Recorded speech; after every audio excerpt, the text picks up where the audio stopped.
We are going to talk about the elder abuse at the Hollywood nursing home in Florida. This is Darcy. I'll be interviewing her. How would you describe Hollywood's Hills nursing facility in Florida?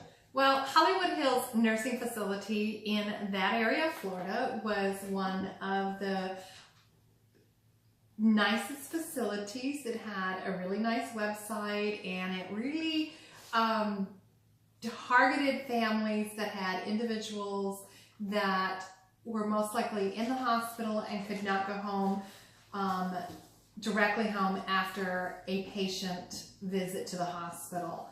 They would need long-term care, maybe from a knee surgery, heart surgery, back injury, just either that or to the point where they would die. They were no longer able to care for themselves. So the website definitely touted that this was just an amazing place for them to live out the rest of their life or until they could go home. So it made families feel very comfortable with making that decision that they would do everything in their power at all times to care for them. Okay. Do you know if there was any history of elder abuse here before, other than this time? There is always complaints for every nursing facility because family members get upset. But nobody ever does anything about it. And one of the things that lacks is the system that actually checks up on any of these complaints.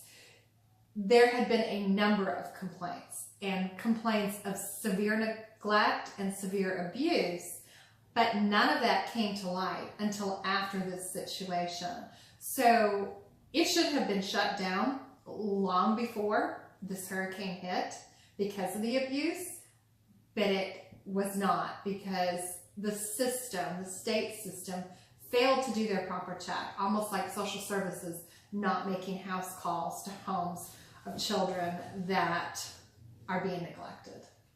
What event happened that brought attention to elder abuse at this facility? Well, of course, in September of 2017, there was a major hurricane. And that hurricane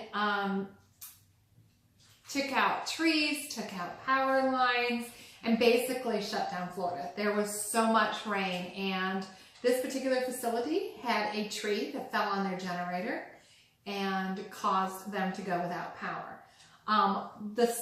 The facility actually had several safeguards in place, and one of the things that they told that was so important to family members was the fact that it's directly across the street from a hospital. Not a freeway, not a main road with, lights and walkways, but literally across the street. There is no reason why they were not able to put these patients in their beds and wheel them across the street, but they didn't. Yeah. So, major mistakes. What were actions taken to correct the problem? Well, okay, on September 17th, the hurricane hit. And here's what the facility reports as what goes on as far as the timeline for what they stated. The building had two Florida Power and Light transformers that provided electrical power. One powers life safety systems, and the second one only powers the AC chiller. At 3 p.m., the electrical power in the building flickered and came back on, leaving the generator. We made our first call to Florida Power and Light at about 3:50 in the afternoon. We had made sure that everything was working fine before the storm hit. On Monday, September 11th, 2017, Florida Power and Light told ministers that they were coming in the morning to fix the electrical power for the AC chiller. And then Florida Power and Light said that they would arrive in the afternoon. Florida Power and Light did not show throughout the day. Care continued to be provided to the residents according to protocol. Note, these are individuals that were on life support situations. These are individuals that had to have drips, that had to have medication that's done by electrical devices. So they were without their meds, they were without their oxygen, they were without monitors that kept notice on their blood pressure and other types of things. So the facility was not able to properly monitor their state of health. They did not have any air conditioning going, no fans, nothing. And they say that during that time period, the temperatures reached well over 100 degrees in the facility. So you take an individual that's needing to be on oxygen and is without all their pain medications and other types of things, and you've got a recipe for disaster. So later on in that night, at about 1 o'clock in the morning, patients started to go into cardiac arrest. During that time period, between 1 in the morning and like 10 in the morning, several patients either died or went into cardiac arrest and had to be removed. They removed those patients. The ER care facilitators removed them, but they did not make sure that the rest of them were evacuated. Yeah. How severe was the problem?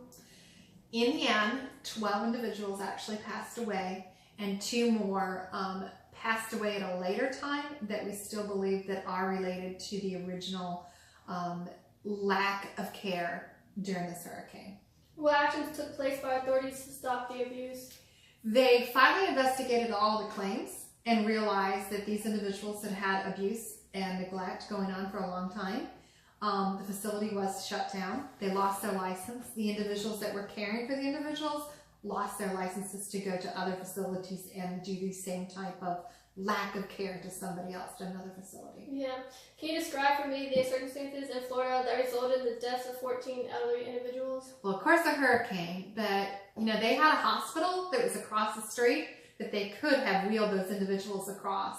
They didn't have to have a vehicle, even if it wasn't passable. They could have taken those people over across to the hospital where all the power of everything was up and going that could properly care for those individuals. Yeah.